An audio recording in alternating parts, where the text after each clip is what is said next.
But that's why you need alliances and partnerships. We're this little tiny population in this huge country with a whole world to look at. And so there's no way we can defend all three oceans. There's no way we can defend the land mass of Canada without alliances. And so your alliances are based on every one of those seven that we've listed, asking for particular pieces. We have to do our sharing every one of those areas, but for the pieces that we simply can't do, we form an alliance or a partnership to fill those gaps. And in return, we do something back for the members of that alliance or partnership to justify them being allowed to spend money to help us. And when you cease to do your part in an alliance or a partnership, you are then a parasite.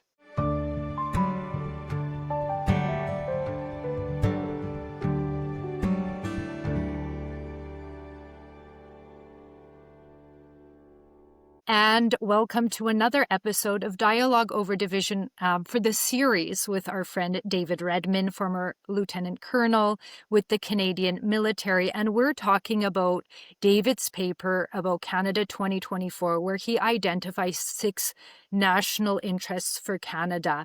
And we've gone through the first one, unity, and today we're on to the second one, national security. I think lots of people are really interested in these first two. I don't know if this is why you started. I love, as we've talked about, good governance and some of the other upcoming ones. But national security is going to be the topic of today. And I'm really interested to deep dive into that with you because, likely you'll start with something like this, is we have a very high overview of what we think national security is, and you're really going to break that down for us today and really explain how there's a lot more than an army that constitutes national security. So welcome back, David. Very happy to have you on again. Delighted to be here. Thanks for having me, Eva. I always want to start our sessions by sort of the recap.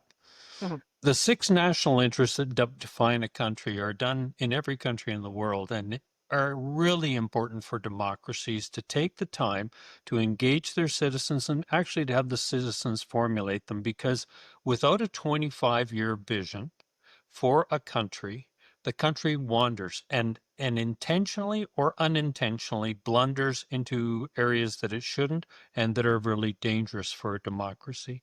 So going back when I was a young officer, first joining the Army in 1972, we were taught the national interests of our country because it was very important for a young officer going out in the world, all over the world, to be able to talk about Canada with some authority and to understand what exactly it was we were defending. And so the 6 national interests that form that 25-year vision, just to recap: unity, national security, good governance, rights and freedoms for a democracy essential, economic prosperity and growth, and societal and individual well-being. So if you take those 6 and break them down as we're doing in these sessions, you become aware of the fullness of your democracy and all of the essential elements that make it up, and allow the citizens to participate with full feedback in formulating a 25-year vision for your country, grounded on those 6 essential national interests for any country. And I smile when you say that you want to jump to good governance, because it is so essential. But the basic definition of a country is when a group of people who share common ethics, values, and beliefs live within a defined area with borders that they are prepared to defend. So that's why I always want to start with the first 2, unity and national security, because without those 2, you simply don't have a country. Mhm. The other 4 all contribute and are locked completely together with those first 2. But without those first 2, as we see in Canada right now, you find a country that's becoming more and more fractured because the first 2, unity and national security, have been, in my opinion, destroyed in the past decade. So with that kind of as the background again, let's dive into national security. And I've done work with the Standing Committee on National Defense, the Standing Committee on National Security. There's 2 different committees. And I always try and emphasize to them that Everyone wants to talk about the 2% of GDP for the armed forces. That's not national security. That's one piece of national security, a very vital one, but it's not the first and foremost one. So if we start at the very top, let me just run through them all, and then we'll go back and talk about each one. The first under national security is geopolitics and an understanding of geopolitics and where Canada sits in the world. Because without that, you can't frame any of the subsequent pieces of national security. Geopolitics, then intelligence services, which is your forward-looking, outward-looking, and inward-looking ability to define the threats to your country. Then border services, as we said at the very beginning, unity and national security, the very first thing is within a defined region. So you have to have border security. Then immigration services, to stop those you don't want coming into your country while encouraging those you do want to come into your country. So immigration services. Next, protection of critical infrastructure. And we'll dive into that because it's really an important part of national security and one which Canada in particular has been extremely bad at for the past 2 decades. Police services then, and all levels of policing, whether it's federal, provincial, territorial, or municipal. The judicial system then, to enforce the laws of your country to keep your country secure.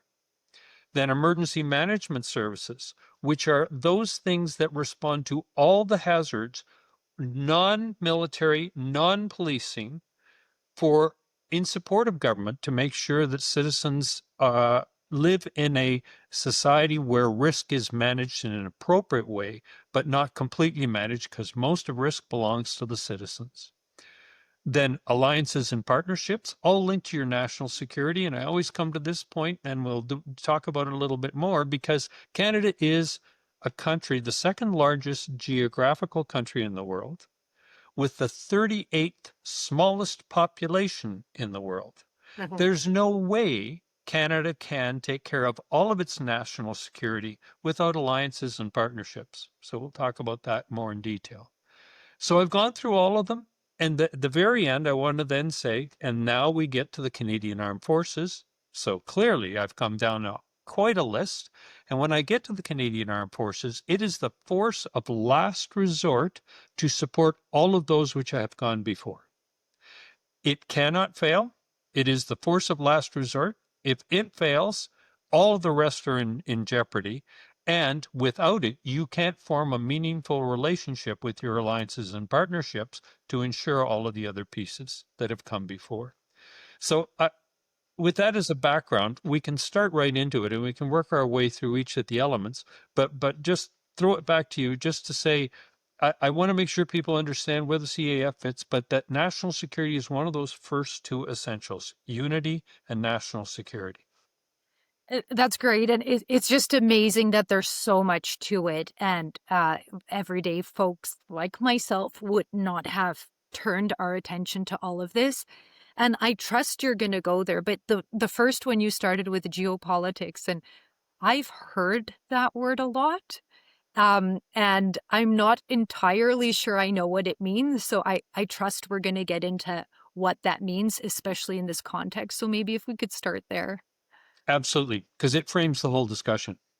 Every country in the world lives on a piece of land that's touching on a whole bunch of other pieces of land or oceans. And so geopolitically, Canada has lived a very charmed existence because for the longest period of time, geopolitically, so geography linked together with politics. If your geography puts you on the border of your worst enemy, you clearly have a different set of issues for national security than if you live next door to someone who's been your most trusted trade and military partnership for decades. So Canada has this wonderful geopolitical situation. Our geography places us in a situation where to our east, west, and north, we have oceans. And those oceans for the longest time have kept many of the people who would do us harm away from us. Now, those oceans are getting smaller and smaller with modern technology, so we need to completely reevaluate how we see those oceans in terms of defense and in terms of protecting our sovereignty as a country. To the north as well, we have this wonderful cold expanse of tundra and frozen ice cap, which makes it really hard for land-based forces to attack us from the north. So that only leaves the fourth side of our country, which is to the south. And for the longest time, we have had our most trusted security and economic partner to our south. And in my opinion, it still is. In the past, that wasn't always the case. Many people forget that in the American War of Independence, many loyalists to the British Crown fled to the north. And after succeeding in the War of Independence, many Americans thought they should just go for all of North America right then. Clearly, they didn't have the ability to power project at that time, so it didn't happen. In 1812, they thought they did. And there was a full invasion of the Canadas, still part of the British Empire at the time, not Canada as we know it today. So that partner to our south wasn't always ambivalent about us. Some people believe in manifest destiny. And manifest destiny is an American doctrine which says one day all of North America, including Canada and Mexico, will belong to the United States. So there's always that potential, that threat that can go away and return, no matter who your partners are. But to our south, that has gone away for the longest period of time. And Canadians have become very complacent in their geopolitical situation. They thought the oceans would keep all the enemies away forever, and our partner to the south loved us so much they would pay for our defense with no cost. And we've gone through this. So geopolitics forms your discussion. And one of the things that is happening right now in Canada is a complete reframing of geopolitics. Many people see the North as not impervious anymore, that frozen tundra. And we can have a long talk about that if you wish. But the two oceans are getting smaller and smaller, and with huge potential threats like China to our western side, it's time to completely reframe the discussion about defense of the Pacific and partnerships in the Pacific, as opposed to only looking to the North Atlantic, which is where we've spent so much time talking about in the past. So that whole geopolitical framework, the three oceans, the huge country to our south, that frames all the other pieces we're about to talk about. And we've heard it being discussed so much in the press recently, that entire discussion. Yeah, and I think this goes back to the last two conversations we're having, is how you set it up too, is we're in this really comfortable geopolitical surrounding. And I think as a result, obviously, same with how we talked about with unity, is people were comfortable and things were easy for Canadians. And even by nature of where we are in the world, we were incredibly lucky. And it seems like we've taken advantage. So I think, obviously, yes, as things change, we should be talking about these. But clearly, what you're saying is we aren't having these very important discussions as things are changing around us. And we need to do it constantly. When we get to intelligence services, which is next, you can think about intelligence as the 10-year vision, a 5-year vision, a 1-year vision, a day-to-day vision, and an instantaneous vision. You need to work through all those different layers because intelligence has to be timely. So when we're framing a discussion about a 25-year vision, it's good to every 10 years completely review Canada's geopolitical situation because things don't change that fast, like the size of the oceans and the land masses and everything else. Our challengers, our enemies' technologies, their intent, their will changes. And so a 10-year block tied to your 20-year vision makes good intelligence concepts. Now, intelligence services work on many layers as well. And so when we talk about intelligence services, I'm not just talking about NSE and CSIS. I'm talking about all the intelligence services in our policing. I'm talking about the intelligence services that work within government agencies that are watching shifts and changes in economics as well as military capability, because many of the threats, and certainly today we're experiencing many of the threats that are impacting Canada from the outside, are the use of economics as a direct threat against us. And everybody immediately thinks I'm talking about Trump, and I'm not. I'm talking about China, and I'm talking about Iran, who are using economic and activity-based threats into our country intentionally to break up both unity and national security, while at the same time destroying our economic capability. But they're less worried about destroying our economy than destroying our national security and our unity to make us a soft target so that they can come to Canada and operate in Canada. So intelligence services has to be outward looking and inward looking. So you have to be able to constantly assess and evaluate.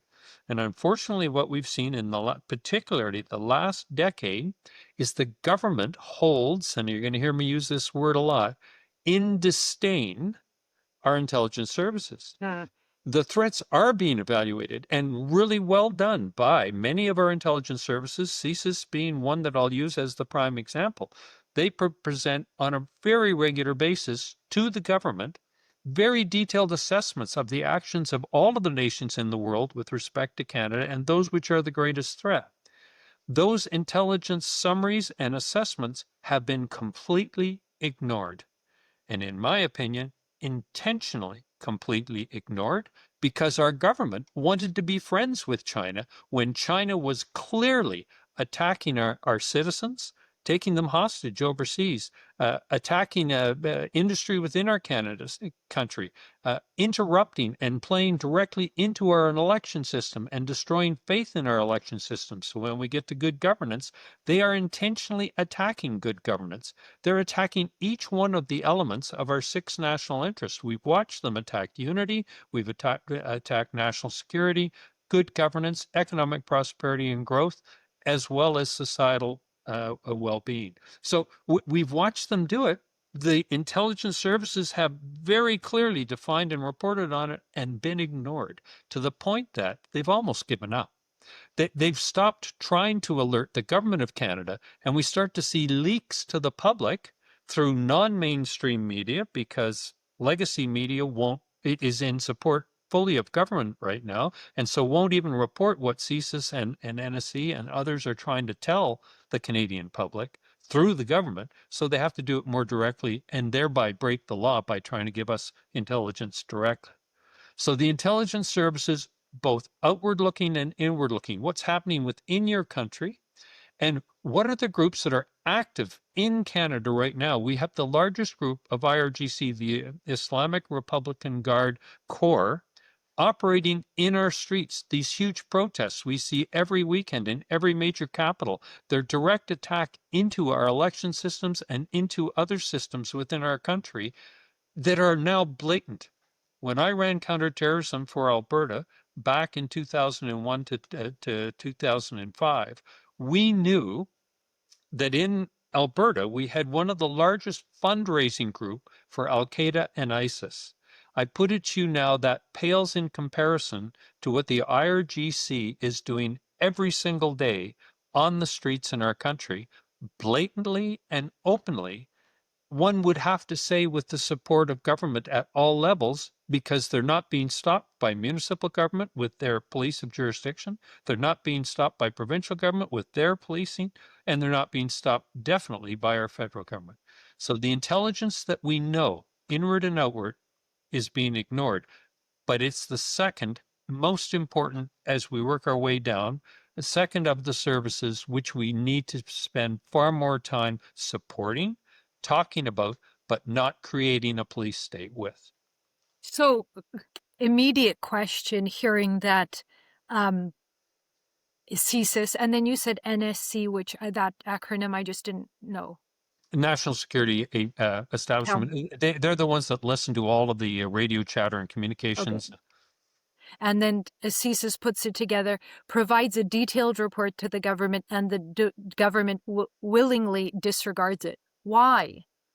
That you would have to ask the government. I put it to you because for the Liberal government, it has been in their interest not to do it because most of the actions up until recently being done in particular by China, the interference in our election system, the interference in our trust in our democracy has been supporting the principles and aims of the Liberal government, i.e., they've only been attacking non-Liberal candidates in their ridings. They have been taking actions which the Liberal government believes in when it comes to things like the WEF and when it comes to other international agencies like the UN that are taking actions which are trying to break up our unity.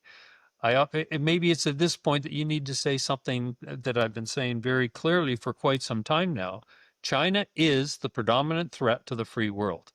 China really isn't interested in Canada. They want to cripple the United States, who is their sworn target right now. They can get to the United States through Canada much more easily than directly across that huge ocean. So they want to get a foothold in Canada, and in so doing, then be able to project their power more easily into the United States. And the United States has called us out on it. The Trump administration has very clearly identified what China is doing and the complacent role of Canada at best in trying to stop that interference coming through. And so our government, the Liberal government of Canada, has for a decade said things, stupid things like even prior to election, China's the best form of government because they're able to turn on a dime and do whatever they need to do because they're a dictatorship.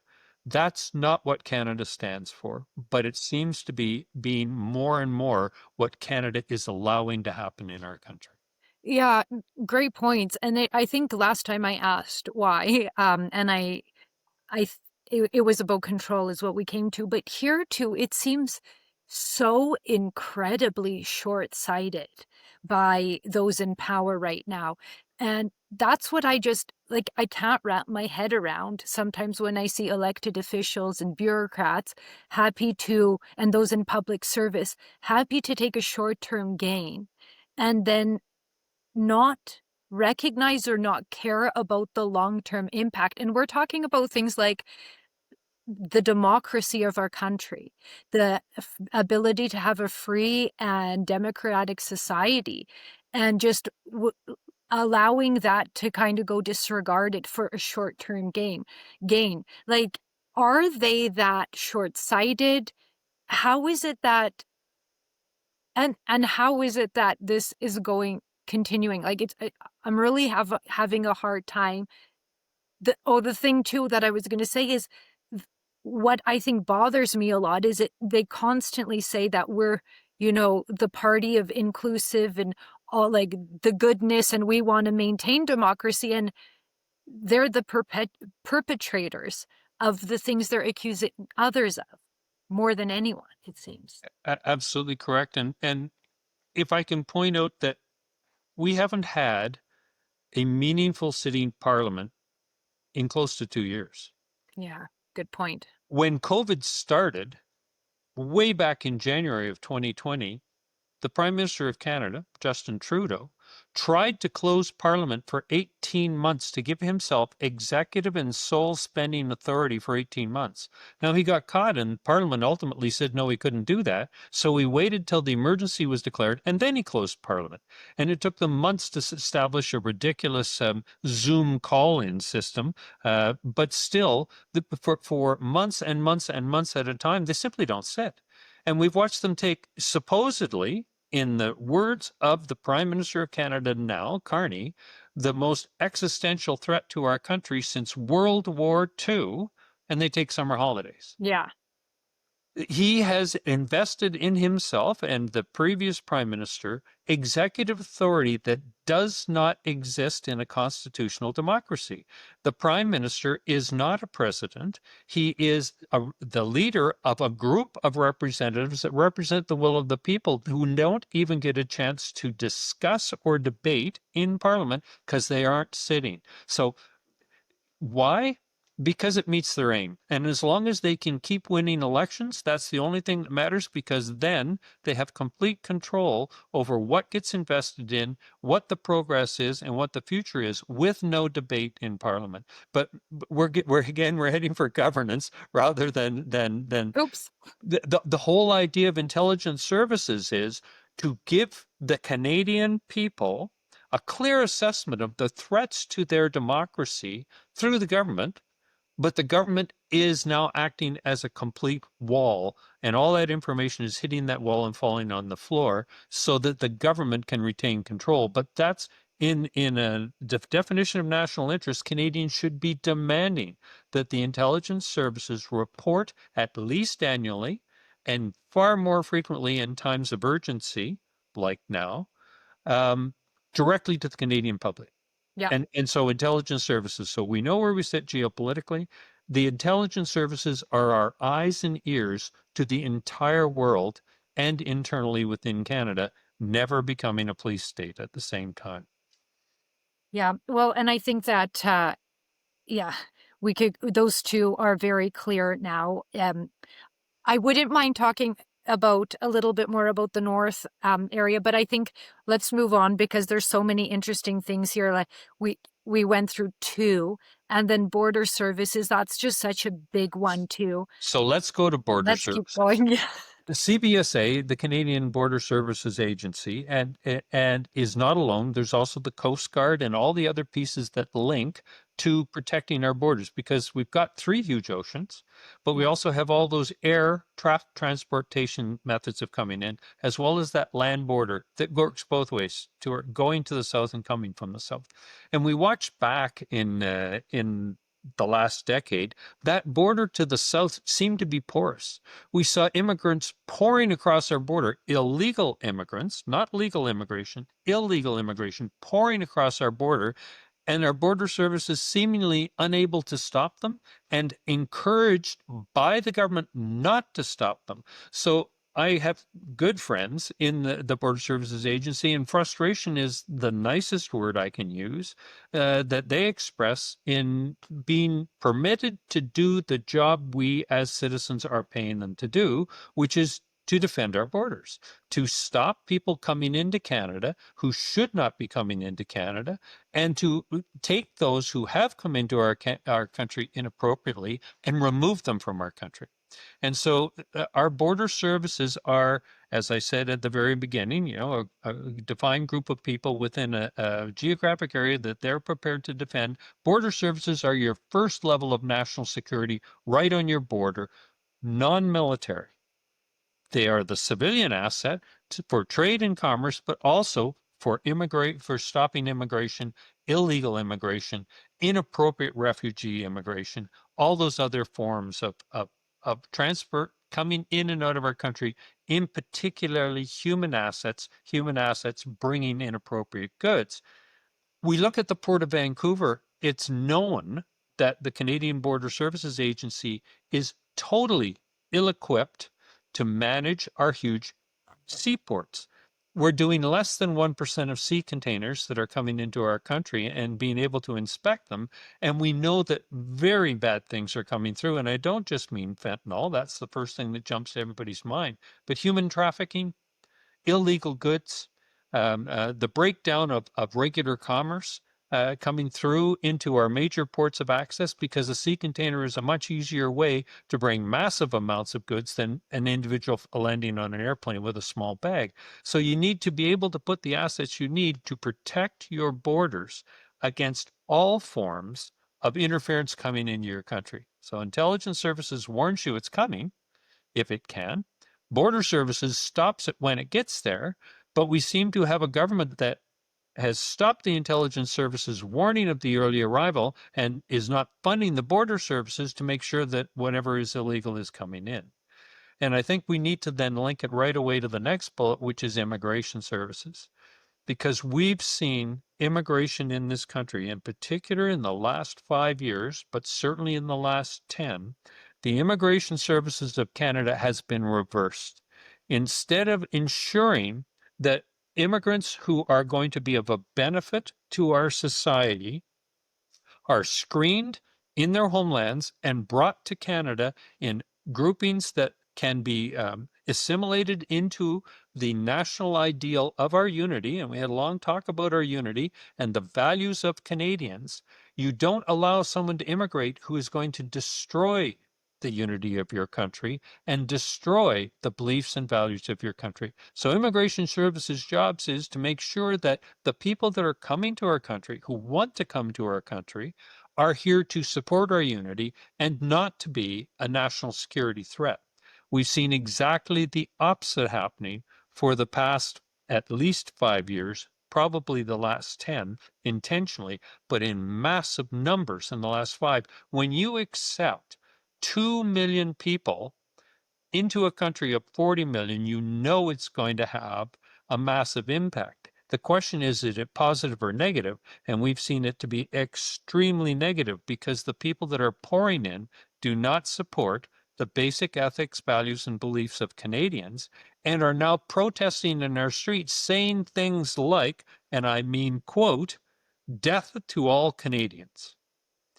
So we have completely flipped our immigration services on its head. And by immigration services, we should be talking about all forms of immigration, legal, illegal, refugee. And in my opinion, and I've said this very clearly repeatedly, we need a 1-year pause, a 1-year moratorium on all forms, including refugee. It's not Canada's jobs to take everyone from the world who just wants to come here for whatever reason.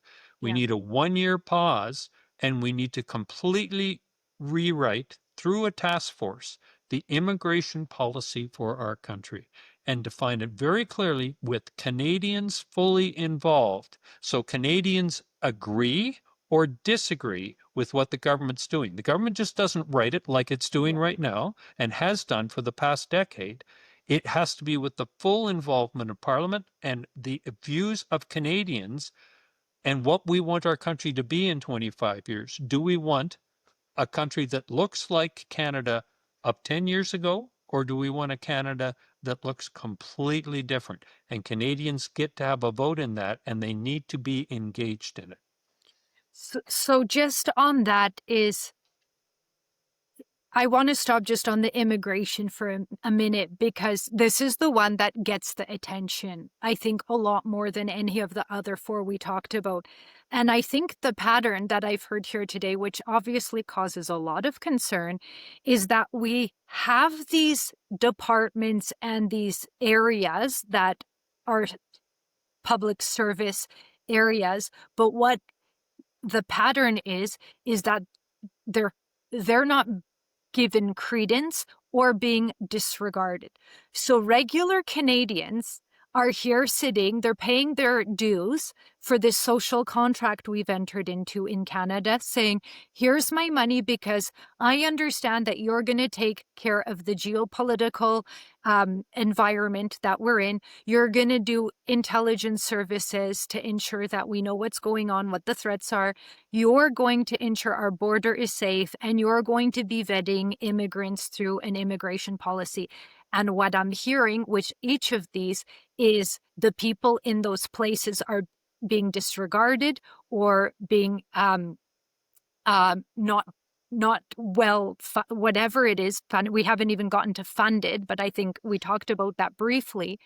So what we're seeing is not just a failure on one component, it's just throughout. And I think that's not something that anybody is really talking about in government. We talk about immigration, people coming in, period. And it's a very non-nuanced discussion. And already in the last 10, 15 minutes, I'm really understanding how much more to it there is and why it's become such a failure. So I totally agree. But what we need to, the reason this government has been able to get away with it is because there's no 25-year vision for our country linked to the six national interests. Because it's obvious to people like me who spent our lives in the national security realm, my whole life, that without a clear definition of the unity and the fundamental ethics, beliefs, and morals of our country, that you can unhinge completely an immigration policy from the unity of your country. That's because Canadians don't see the three distinct national interests of the country and how they all interrelate. Because if you unhinge them, then you can get away with a massive and I mean massive, immigration into our country of people who clearly aren't here for the good of our country. And if the funding is almost a non-point. And I Right. say that because when you have a government that just says, take them all as fast as you can, as many of you can, then there clearly is no screening, no vetting, no. So funding is an irrelevant issue because Yeah. what they do is at the border, they just stamp the paper and welcome to Canada. We saw the RCMP at the Roxham Road crossing saying, I know I'll have to arrest you. And they say, thank you, please. And they get arrested, they get taken to a motel, and then they immediately are released into the Canadian public.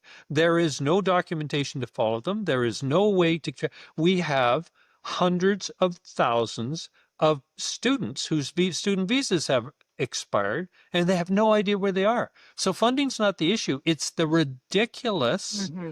lack of control and intentional lack of control to allow as many as possible. We were sold this line that we have to have this overwhelming immigration because there's not enough Canadians for jobs. And now we have our youth, the 18 to 25 years old, totally unable to find work. Yeah.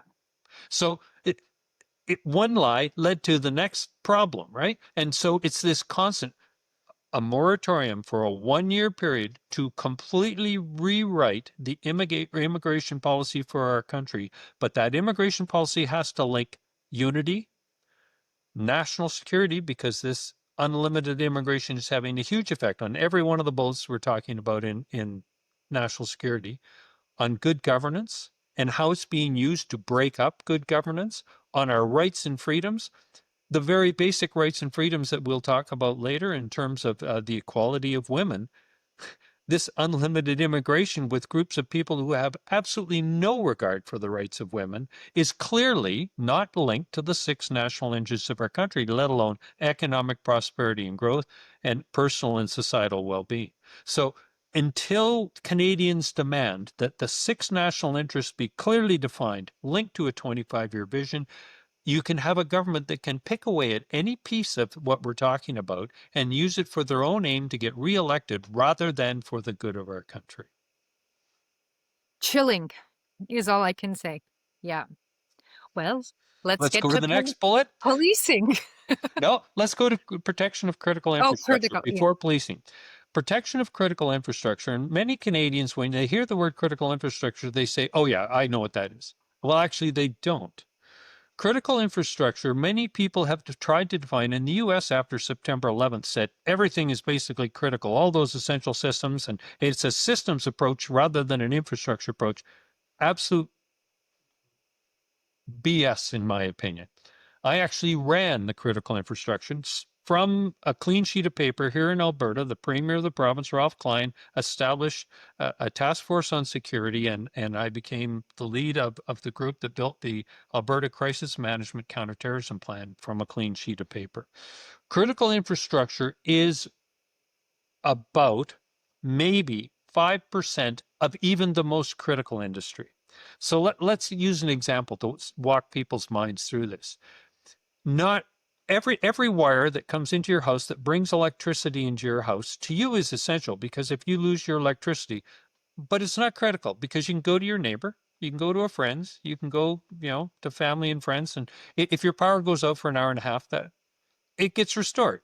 So critical infrastructure is defined as those things that have an immense challenge for speed of repair, for redundancy, and for backups. So the whole idea is you only look at the most critical. So when you're bringing a whole power grid down and you can take it down for months, then those elements that would do that are critical, as opposed to the pieces that can be restored relatively quickly where there's a clear backup or an alternative. And so the third step in critical infrastructure protection is actually hardening that which you have as most important. So when we rated it as vital, which clearly has a federal obligation to protect it, necessary, which clearly has a provincial territorial government link, and essential. Sorry, vital. So vital, necessary, significant. And so it's significant is municipal policing. Everything else, the other, in most cases, 98% isn't critical. And that's a day-to-day citizen responsibility, the industry responsibility to restore. So things like water supply, electricity in the winter here, a natural gas for heating our homes, food supply. And so when you get through those, there are elements in that are venturies. And those venturies are things that we have to actually protect, have a plan in place, a system to link the intelligence services to police of jurisdiction to ultimately the Canadian Armed Forces for national security elements. So linking all of it together with the emergency management agencies that we'll talk about later. But the identification of CI is the number one step. And we need to do that in 10 provinces and 3 territories. And we need to evaluate that list annually and then actually put in place the plans to protect it across all orders of government with all elements of security services, including immigration, because you don't want people working in your most critical infrastructure who are potential enemies of the state. All right. So everything we talk about in national security is linked. But if you don't know what your CI is, then you'll hire anybody into something which actually might kill hundreds of millions of Canadians if it's removed on a certain day in the middle of a friggin' frigid Canadian winter. Yeah. Right. So we need to actually have that process. So that's why in national security, protection of CI starts with the identification, but then actually linking threat level to security level to, so those things which are considered vital, the highest level, should never be allowed to exist at a level of security below level 3. Level 3, level 4, and level 5. Level 5 meaning that you have the ability to put in places things like no-fly zones, which only can be done by jet fighters and the Canadian Forces, or new technology with ground-to-air missiles and all the rest of it. But you have to know what it is first, and you have to link it to all the other pieces, like police of jurisdiction, like your border services, to stop people who clearly have an interest in coming to visit your CI. And some of them are blatant about it.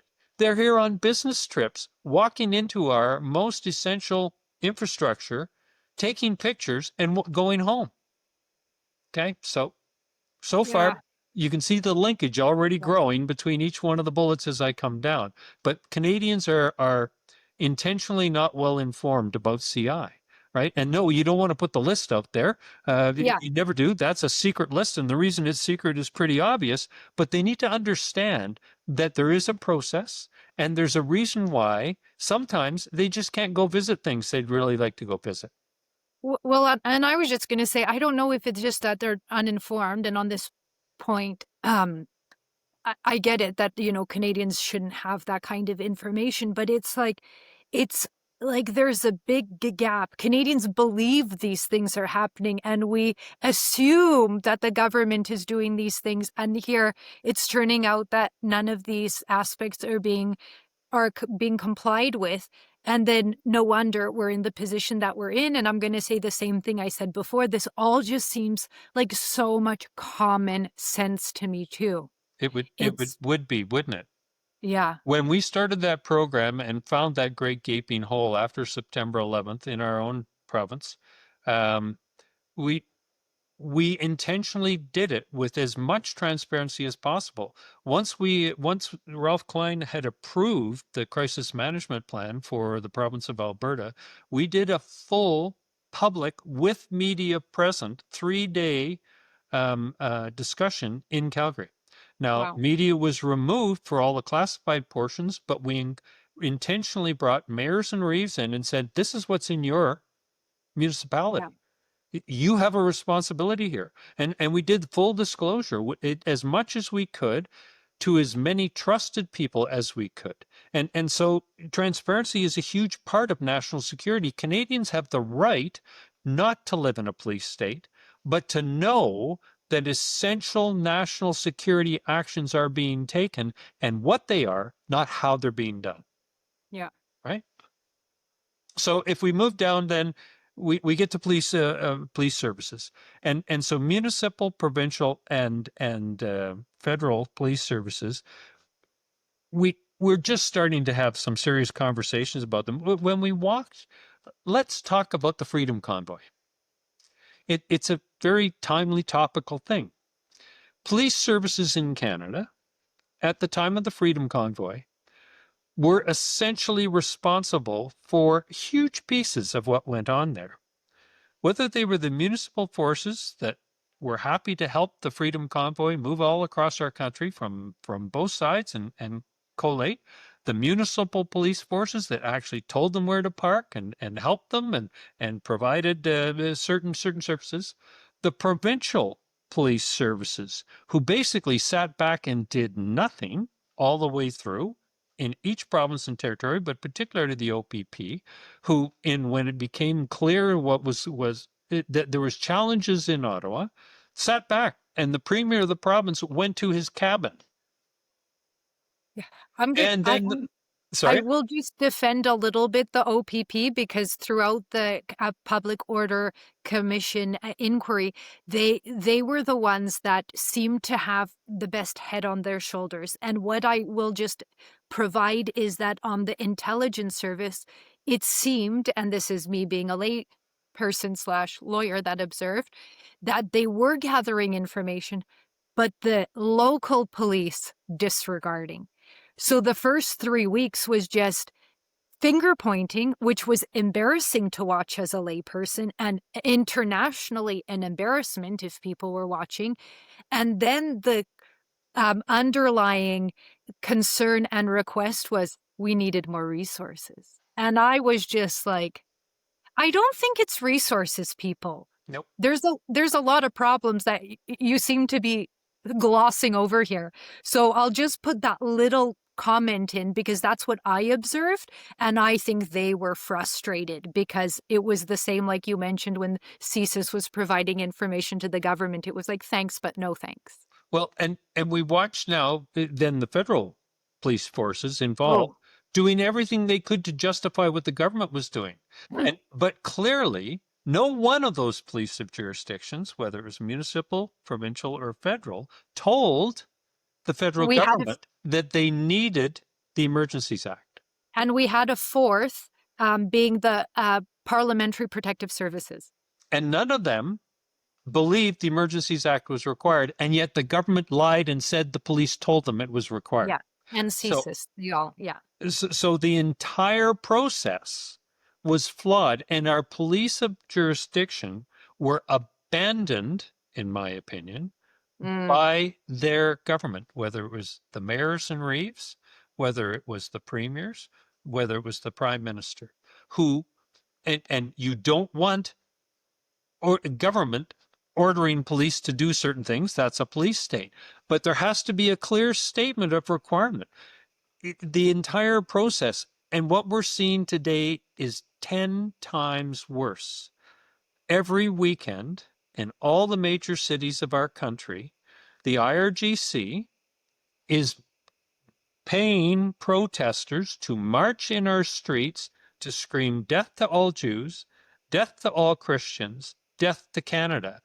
And police of jurisdiction in every case are doing nothing to arrest people who are uttering death threats. There's clear violations of the Criminal Code of Canada happening every week, with no accountability. And the police of jurisdiction either are being told not to do their job or are taking the side of the protesters voluntarily on their own.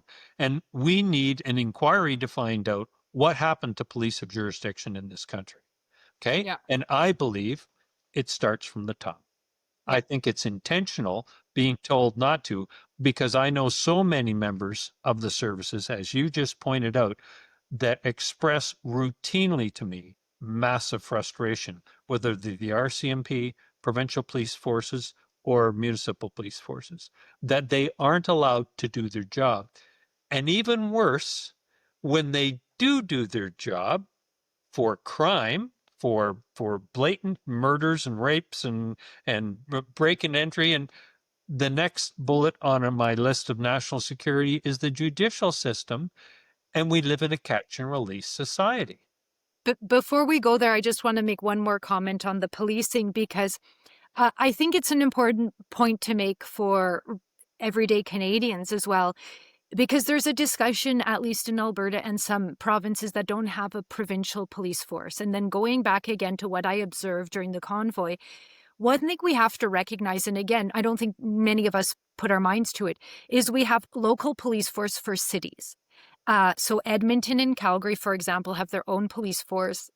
I'm not. I don't know which other cities in Alberta do as well. Maybe none. Lethbridge. But Lethbridge, okay. Red Deer, maybe, No, maybe the not. RCMP are there. And so that was the next point. So where in a city they don't have a local police force, they have the RCMP kind of stepping in, which is a national and federal body. But what happens when we have Edmonton City Police here and Lethbridge City Police here, and we have Calgary City Police here? They're all in their silos a little bit. And there's, one bad criminal from Edmonton can take a quick drive down to Calgary, and I'm sure there's some information being related, but that's again going back to the OPP, and what I observed is they were looking at things on a provincial level. So they were actually doing a little bit more on that intelligence gathering. And it seems like a very straightforward and reasonable thing to have for a province, to have this overview of what's going on in the big cities, and to be able to help navigate that, and then to provide assistance to smaller cities and towns, rather than having to rely on Ottawa 4,000 kilometers away with the headquarters for the RCMP. So that's just one thing, again, with common sense and a little bit of So understanding with how if the I can police work. just step in there and Of course. correct a little bit. Okay. K Am Division, I wrong? K Division, the province of Alberta since the 1930s has contracted the RCMP to do Right. provincial policing. Yeah. And there's a complete section of K Division which provides the provincial police force. So we Okay. contract municipal policing, that's one budget. We contract provincial police services, that's a second piece of the budget. And then they do their regular federal policing as well. And so Okay. if you go to the crops officer, the criminal responsible operations department within K Division, they do that coordination between the cities and the towns in Alberta. And one might say that all those little municipalities that have RCMP as their police of jurisdiction have better communications because it's RCMP to RCMP. The devil is in the detail. Okay. And the OPP, the Sûreté, I was in the army during the Oka Indian crisis. Wow. And we saw the provincial police force of Quebec completely fail, okay, during the Oka Indian crisis. So just because you have a provincial police force doesn't mean it's better or worse. It's always about the people, and it's always about what the government asks their police services to do, and then how they fund them. They list the what's, they leave the hows up to the police, but if they're not resourced correctly, the hows come in diminishing form, right? So a government should define the what's and the resources. The police define the house, and that's how in a democracy you don't end up with martial law. And so in Alberta, in the contract, the provincial policing services what's are defined, and the municipal policing services what's are defined. The challenge you have with the RCMP, and we can get into what's better or what's worse, and on any given day I'll change my opinion, because back during counterterrorism, I told Premier Klein, don't make a provincial police force right now. You don't have the money and the resources to correctly resource a provincial police force. My opinion now is different than it was then, because we need it for different reasons. The what's are changing, not the resources. The resources still will be the challenge, right? And even in the presentations, they always talk about this is going to cost more. And so, but now perhaps Albertans are prepared to pay more. They weren't back in 2001. But the whole concept of provincial policing is clearly defining the what's.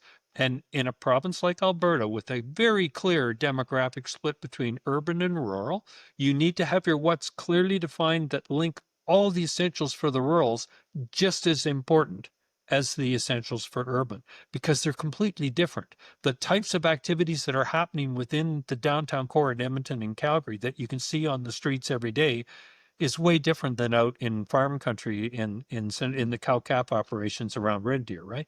So we need to make sure that we have the ability to make a provincial police services that's responsive, and that's why, in my opinion, our confederation is so beautiful, because it looks at the differences between each one of our provinces and our territories and allows those differences to be expressed so correctly by the services that are within provincial jurisdiction rather than federal jurisdiction. And the federal government, I believe, has no role in provincial policing and municipal policing anymore. They've clearly shown, the RCMP have said right out that by 2023, they're looking at withdrawing from municipal policing because they simply can't recruit enough candidates to do it. And it's far better to have people from your own region doing the policing in their own region, because they understand the needs of the citizens better if it's done correctly. Right. And A I huge think, area for discussion, but yeah. we And need a task force on each one of these bullets, yeah. right? Well, and I was going to say, I think I'm already going to contract out an additional episode when we're going to talk about, like, the elephant in the room, what's going on in Canada and Absolutely. where we're at. So let's get through After these. we have And a 25-year vision for Canada.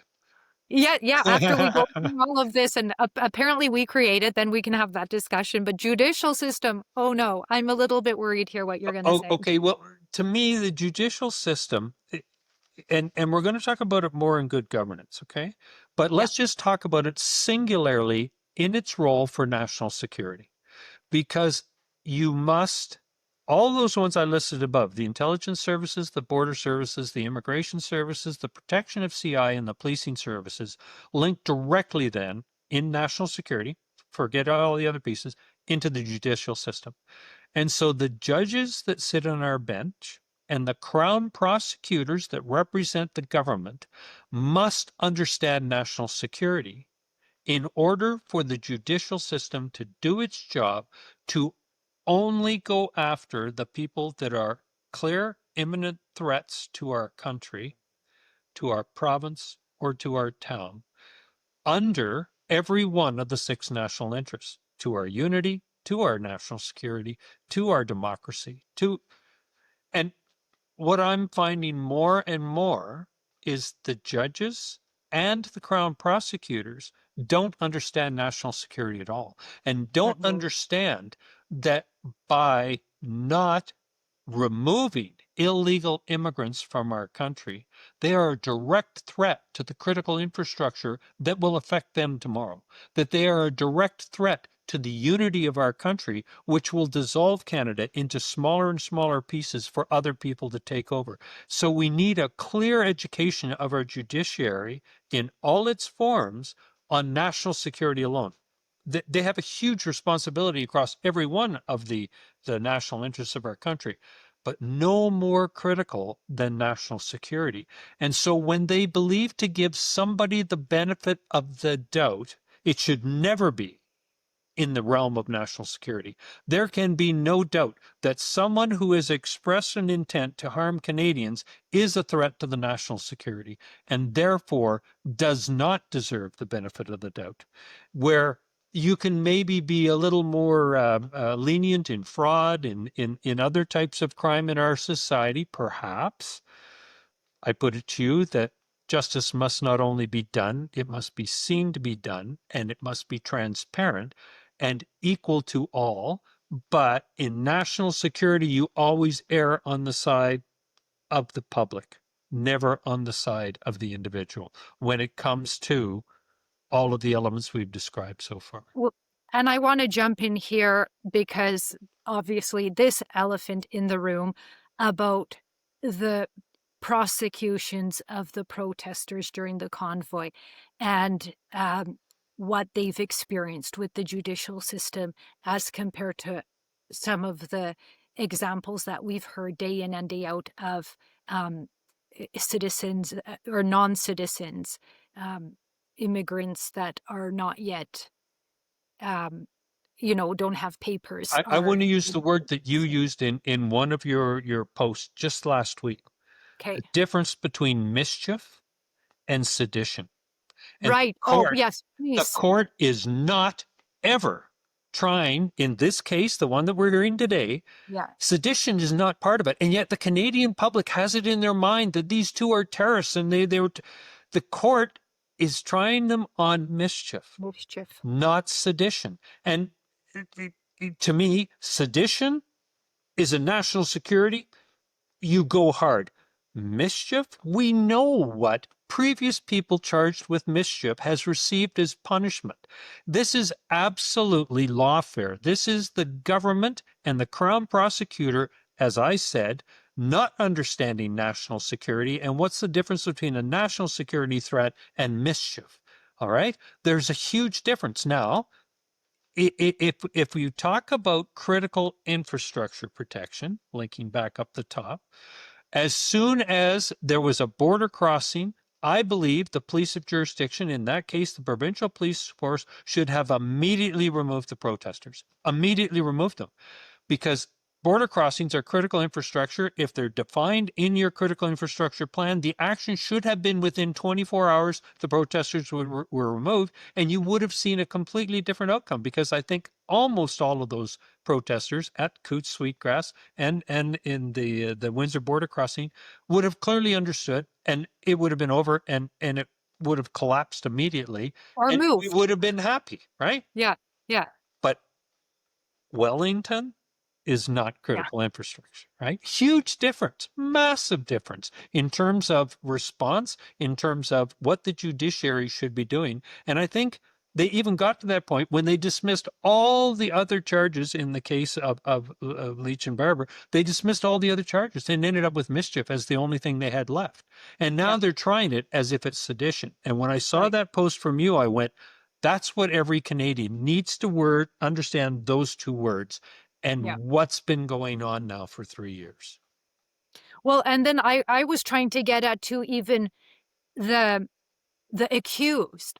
Like, we're talking about what the accused was trying to accomplish versus, when you were talking about the accused on the other end being, an immigrant. So that's also the distinction I was just trying to bring out there Correct. too. Like, these are citizens that have never had issue with the law, Canadian citizens fighting basically the tyranny of the government, mandates and all of that. And those were the ones that are now being called, or possibly being labeled as, security threats. It's like, well, no, embarrassment is not a security threat. Nope. I'm Political sorry. protest is permitted in this country, but not by this government. Yeah, And there we go. there's a complete look at what the trial recently, and well, let's just use the protesters screaming in our streets. Yeah, People that are clearly saying they want death to all Canadians versus someone saying we want our rights and freedoms. yeah, Left and right. I mean, you can't get, and I don't mean left and right politically, I mean opposite ends of the spectrum in terms of defense of a democracy. And so understanding national security means that the Canadian public actually have been allowed to be misled because they don't understand national security. They've yeah, been allowed to be misled into believing that that protest versus what's happening on the streets, on the same street. I was in Ottawa just a couple of months ago. I know it's happening every Saturday, that mass protest screaming for the death of Christians, for Jews, happens on that same street, right in front of the Parliament, yeah, every friggin' weekend, with horns honking and people screaming. And there is no bouncy castles and hugs. There is a pure death cult screaming for the destruction of our country, and no arrests. yeah. The judicial system has lost its way with respect to national security. Yeah. Yeah. No, I have literally no more words for that. Every day I just can't believe it's happening. On to emergency management Okay, agency. so emergency management services are probably getting better known by the public in Canada, and should they've been around since the 1950s. We used to call them civil defense when we lived under the threat of nuclear war, but they've all been retermed within the last 3 decades to emergency management. It's an all hazards approach. Natural hazards, human-induced hazards, and human-induced split into intentional and non-intentional. So intentional are crimes direct against citizens, and non-intentional industrial accidents, all the rest of it, but caused by humans rather than Mother Nature, right? Fires, floods, tornadoes. So emergency management exists in every province and territory in Canada. 13 out of 13 provincial territorial governments pay good money to have a full staff that does emergency management, okay, which links the hazards to planning, routine, annual, daily, minute by minute, depending on the level of emergency planning, to response, to recovery after, right? So mitigation, preparedness, response, and recovery. It happens in every province and territory in Canada. It is a civilian focus, not a military or a policing focus. It brings together all the agencies, and by that I mean police of jurisdiction and the military if required, but it brings together your forestry fire management services, your forestry firefighting services. It brings together your flood mitigation services. It brings together all those people in all those government departments, whether they're municipal, provincial, or federal, that come together when either Mother Nature or humans cause something bad, like a train derailment or a tornado. All right. And they exist all the time. In Alberta, for example, and in many of the provinces and territories in Canada, they also exist in assigned positions, funded, paid personnel in municipalities. So Calgary, Edmonton, all the large cities well, in fact, 314 out of the communities in Alberta, everything but summer villages, etc., have an emergency management cell or a designated official who is responsible for a plan to respond to all of the hazards that could happen in their community. And so when we talk about all these things, the intelligence services, border services, immigration services, state protection of CI, those EMOs link all of those other national security elements together, plus far more, in times of major emergency or disaster. And so we need to be using them, not police and not the military, unless there's a reason to have a gun. Okay? And so many people now, so many premiers, have called the military in to fight forest fires and to fight floods. That means someone that you spend massive money training to use that rifle in their hand, the tank they drive, the jet they fly, and telling them to put all those things down and go pick up a shovel. Absolutely ridiculous. If emergency management is done properly, you'll never call the military. You'll never call any services that need a gun unless there's actually an armed threat. Okay? And so the entire purpose of emergency management is to mitigate those risks before they happen as much as you can, to then prepare for what you can't mitigate, and then be ready to instantly respond, and then while you're still responding, to build the recovery plan to rebuild that community.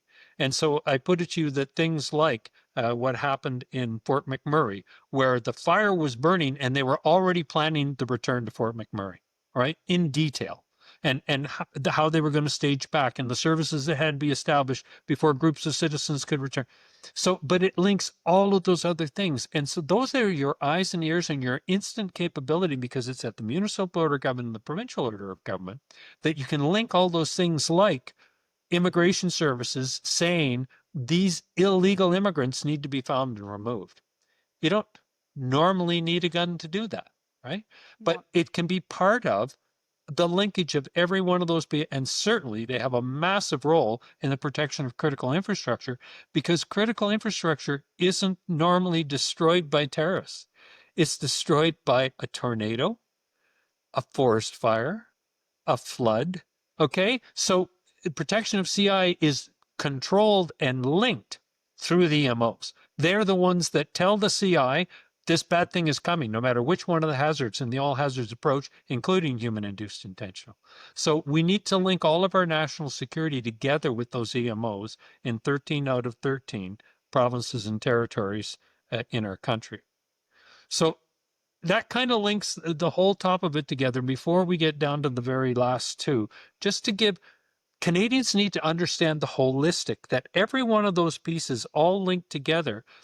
And without a clear understanding of how they link together, they're not understanding their own country, because we're a democracy. And so we never want those services to control us. We want to make sure that we define their whats Yeah. through an elected government. Incredible. And I know this issue is really near and dear to your heart, is the failure of the emergency management over the COVID pandemic and period. Maybe we could have a whole discussion on that one day too. I Absolutely. would love to. But yeah, Well, and just to say that incredible. they Yeah. were completely sidelined. Yeah. They were told to Okay. get out of the room. They were told to leave. I know personally people who were in the EMOs at the municipal order of government who quit because they had a full chapter in their municipal plan that matched the chapter in the provincial plan saying this is what we're going to do. And they were told, shut up, do nothing. And oh, by the way, if you tell the press that we have a chapter, you'll be fired. So they quit instead. And I know it happened in both Calgary and Edmonton because they called me and said, 1 month into this story back in 2020, Dave, what the hell's going on? Because they knew what my role had been only 10 years before. And they were just livid. And so they just quit, walked away because they were told they would be fired if they spoke up. So we Unbelievable. can have a whole discussion about emergency management and COVID, but let's not do that today. Yay, government. Let's Okay, all let's stay on national security and Yeah. let's talk alliance and partnerships. And so linking, okay, so think about every one of those bullets. Let me count them. One, not counting geopolitics, 1, 2, 3, 4, 5, 6, 7. 7, 8. We're now Those on. 7 Yeah. all are tied together in alliance and partnerships. When we recognize that in all of those areas, we need assistance, we build alliances and partnerships based on those 7. And so if you don't understand that, you don't understand when people talk about Five Eyes, why do we have this long-standing, since the 1950s, detailed partnership in Five Eyes for intelligence sharing? We do it because our CSIS doesn't have a mandate to have offices all over the globe. But with Five Eyes partnership, we can see threats in countries emerging before they come to our country, and they can share that information to our intelligence services, who then can brief our government, who then the government can define the what's more appropriately if they listen to them. But that's why you need alliances and partnerships. We're this little tiny population in this huge country with a whole world to look at. And so there's no way we can defend all 3 oceans. There's no way we can defend the land mass of Canada without alliances.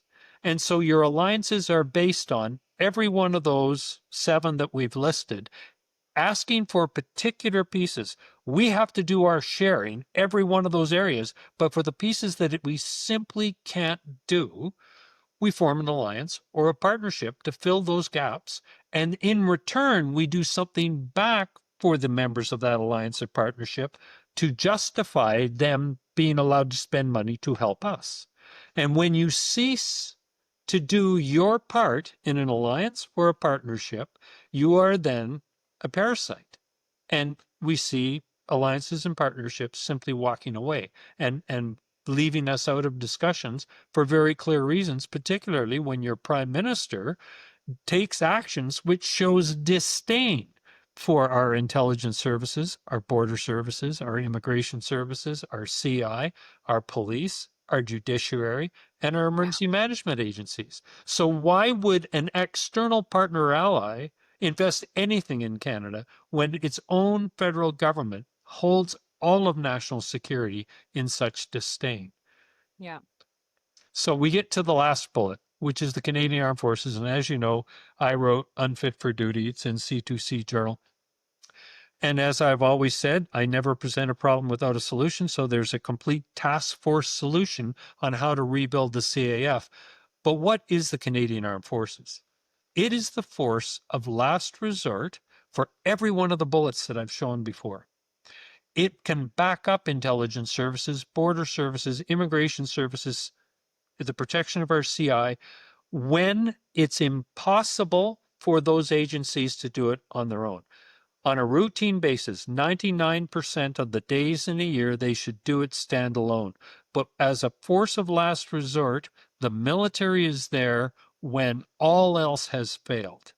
And so I talk about emergency management and the premier's calling in someone with a rifle to dig a mitigation trench for a flood that's coming towards Drumheller.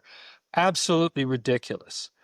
There should be a battalion, an emergency management battalion that is cross-trained in firefighting, flood mitigation, forestry, bugs, pandemic responses that exists to serve the provincial order of government, never trained with a weapon.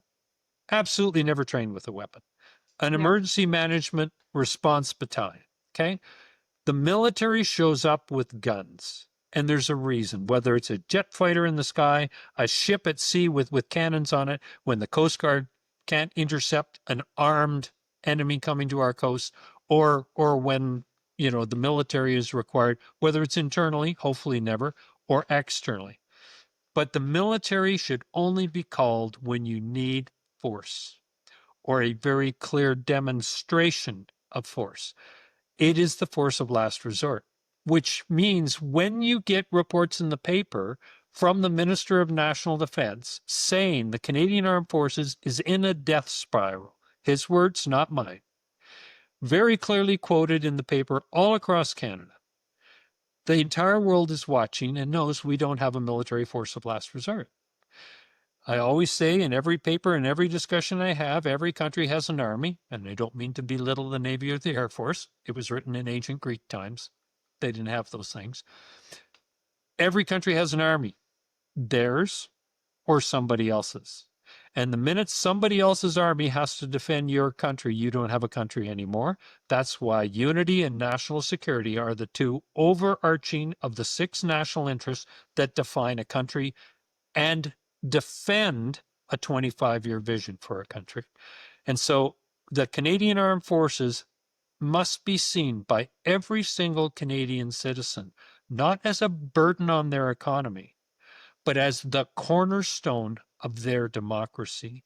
And the military must never enact unlawful orders against Canadian citizens or unethical orders against Canadian citizens. So we define the what's very clearly, but as well, the Canadian Forces then links to all those partnerships and alliances. And frequently in the past, not now, in the past, that's how we paid our dues to be part of things like Five Eyes, because we didn't have those intelligence services abroad, but we overpaid in our commitments as a little tiny country. We overcommitted troops abroad into either peacekeeping for international security operations or for the defense of the North Atlantic Treaty, or, well, we're certainly undercommitting now, right? Totally undercommitting. And so without that cornerstone of our democracy to pay our dues in all the other areas of our national security, while also guaranteeing all 6 of the national interests, we're not a serious country, and our allies and partners walk away. And we get threats from even most trusted partners in the past, America, looking at us saying, if I'm going to pay, you're going to pay. Well, and the one thing I'm going to say is it's not like these things are secret. It's No. it's so obvious. It's exposed for the entire world to see. And that is something every Canadian should really internalize. It should be. And that's why I wrote the paper back in and published it back in March 2024 in the Frontier Center for Public Policy, was to try and show to Canadians how they were being gamed, to show what are the 6 national interests, because we used to have discussions about this stuff in the legacy media. I was certainly taught it with courses in university. And for the last decade in particular, that information has intentionally, there is no discussion about a 25-year vision for Canada. There's no discussion about the 6 national interests that define our country. And I guarantee you other countries are having these discussions. China, India, Russia, they're having the discussions about their 6 national interests and how to make sure that ours fail. So we need a government that clearly understands all 6 of them, can break them apart into the subgroups that we are in these discussions, like we did with unity and like we've done with national security, and engages Canadians again into those discussions. Canadians need to understand a 25-year vision for our country and why immigration services are so critical to that vision, not because we need a flood of 2 million immigrants a year, but because we need exactly the opposite to achieve that 25-year vision. And it will link into other things when we get to economic prosperity and growth in terms of the development of AI, the development of other operating systems, but in terms of our mining industry and our auto, we need to have that fulsome discussion, but we need Canadians to care. And right Well, now, they don't seem to. well, one thing I was going to say when you named the other countries that are, have these plans, I was thinking, well, it sounds like those leaders are very serious about their country because they want a vision. They need to know what they're doing. They have to have these things in place. And it just exposes again Canada for not having elected officials who take Canada seriously. And then no wonder we're in this strange position in Canada that people don't know what it is anymore to be Canadian. We have a crisis of identity. We have people divided on political lines or on ethnic lines on all these things because, like, just what you said is almost we're not taking Canada seriously is what I'm after this discussion I'm seeing. And Absolutely that correct. is And that's why concerning. I wrote the paper in the way I did. I Yeah, defined Canada as it was in 1967. Then the next quarter, I defined how we got from 1967 to where we are. And right. then the next quarter, I defined the what's. And then in the final quarter, I define the how to rebuild back to 1967. And as you know, I have 6 grandchildren who are all 19 and older. And they're walking out into a Canada completely differently than I did. And in a previous discussion, you said it was because Canada was so much more optimistic and so much more hopeful. I put it to you that my teenage grandchildren are just as optimistic and hopeful as Good. I am, as I Yeah. was then. Right? They are It's the looking at Canada country. saying we can fix this, rather than But saying it's all broken. Right? yeah, it's the country, I think, that was optimistic, though. It was the country that was serious. The people, I don't think, have changed. Correct. It's the leadership and the country that we're now like, wait a second, everybody, what has happened here? So Agreed. yeah, I just Agreed. wanted to clarify that. That's a good clarification. Thank you. Yeah. Well, and I know we can talk hours and hours, and I'm looking already forward to the next one. What's the next national interest? Eva's favorite, good Oh, governance. yay! Well, I was looking forward to it and I'm looking forward to it more. So thank you again for that. Find these so engaging and just like we need these discussions in this country. We do. We're having these just like siloed conversations about next to nothing and we're just yelling at each other.